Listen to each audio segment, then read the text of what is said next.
Assalamualaikum warahmatullahi wabarakatuh. Di kesempatan kali ini saya ingin sedikit berbagi mengenai pengalaman saya merawat unit Timor DOHC. Kebetulan dalam kesempatan ini kasus yang saya dapat mengenai coil. Ini unit saya Timor DOHC tahun 2000. Kalau nggak salah coil ini saya udah sempat ganti satu, ini yang kedua, ini yang ketiga. Kendalanya yang saya alami pada saat penggantian coil ke satu dan ke yang kedua, coil ini pada saat itu arus langsung bocor, sama sekali bocor besar. Terus unit di starter tidak sama sekali nyangkut karena arus dari coilnya langsung bocor keluar. Ini saya beli terus saya beli lagi coil ini, nggak tahu mereknya apa, ini nggak ada mereknya. Di toko onderdil ini kisarannya dulu saya beli hampir 300 ribuan lokal. 300 ribu lokal saya pasang, kurang lebih usianya 5-6 tahunan. 5-6 tahun dengan kondisi mobil yang tidak terlalu capek, jarang dipakai. Paling saya liburan ke rumah pulang sebulan 2 kali baru saya pakai. Selebihnya mobil banyak di rumah. Terus masa pakainya cuma 5 tahunan. Itu pun bocor kembali di usia kurang lebih 5 tahun lebih. Kasus bocornya awalnya kendalanya unit saya pada saat digas perlahan, tengah-tengah menjelang tinggi gasnya, sekitar di RPM 2 sampai 3 ribuan itu ada kosong, nyendat. Ini kayak yang nggak langsung gitu, nyendat. Kalau bahasa Sundanya dutan lah, nyendat. Sering kali seperti itu di gigi 1, 2, 3 seperti itu, dan gigi 4, 5 enggak. Sering seperti itu. Ternyata saya cek permasalahannya ada di coil ini. Bocornya tipis, kecil banget, tapi kedengaran bunyi tek tek tek. Terus gejala kedua, kalau misalkan coil ini sudah tidak berfungsi normal, biasanya panas berlebih di si coil ini. Panasnya berlebih, terus ada bocor. Nah, bocornya itu kebetulan daerah sini nih, daerah sini.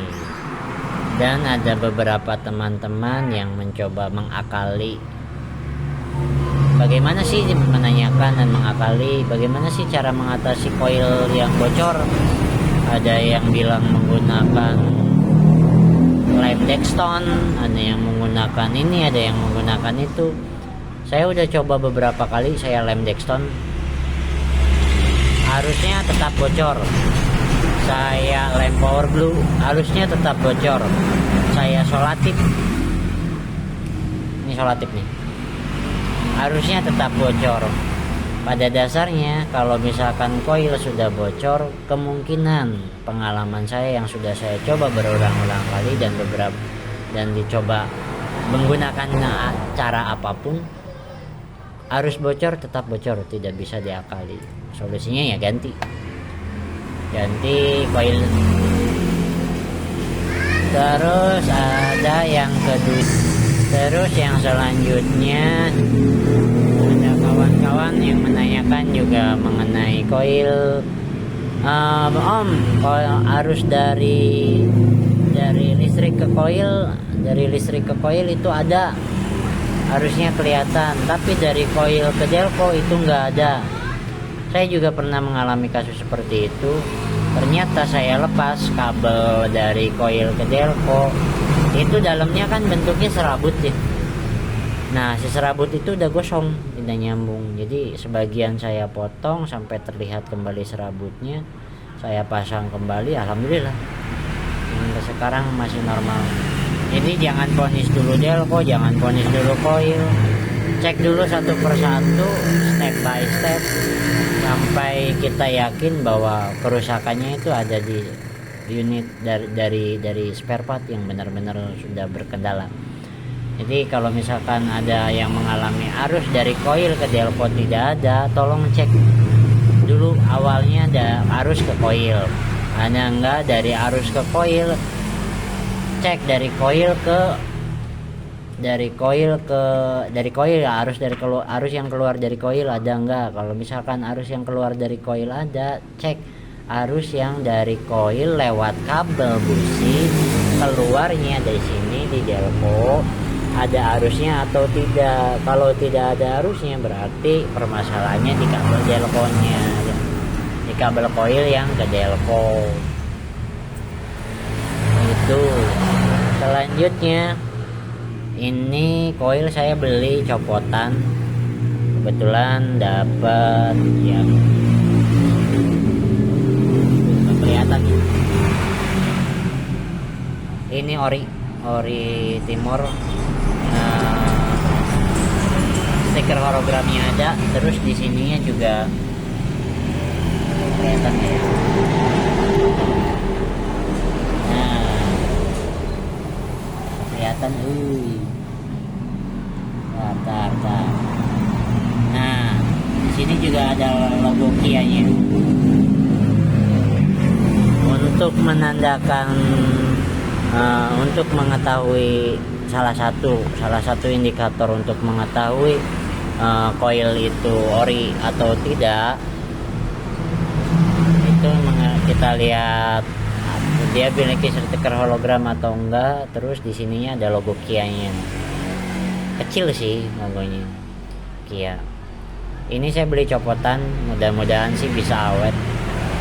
Kalau misalkan ini juga masa pakainya sebentar, kemungkinan saya bakal ganti sama yang racingnya sekalian. Karena kalau jajan terus-terusan lumayan. Iya, kalau misalkan kita tidak dalam perjalanan dia berkendalanya. Kalau misalkan dalam perjalanan kan repot, nyari partnya susah. Itu sih pengalaman saya. Jadi pada dasarnya koil yang sudah bocor arusnya, menurut pengalaman saya, diakalin dengan berbagai macam cara itu sudah tidak bisa. Arusnya akan tetap bocor walaupun itu hanya sedikit, tapi berpengaruh terhadap tarikan mobil di gigi 1 dan 3. Itu akan nyendat pasti. Kalau arus bocor pasti nyendat. Ini mau diakalin pakai power glue, pakai Dextone, terus dibalut sama lakban, tetap aja bocor, arusnya kecil. Itu pengalaman pribadi saya. Sama sekali saya tidak mengklaim bahwa apa yang saya bicarakan itu betul. Itu hanya sekedar pengalaman. Bagi om-om yang mau mengikuti untuk sedikit menambah ilmu, maka. Bagi yang tidak, saya sama sekali tidak berniat menggurui, hanya ingin berbagi. Karena yang saya rasakan memelihara unit timur tua ini, kita harus telaten. Kalau serba segala-segalanya bengkel, wah repot, jebol, duit kita habis. Jadi sekian dari saya. Saya mohon bantuan comment, like, and subscribe. Terima kasih, mohon maaf apabila ada perkataan yang salah. Assalamualaikum warahmatullahi wabarakatuh.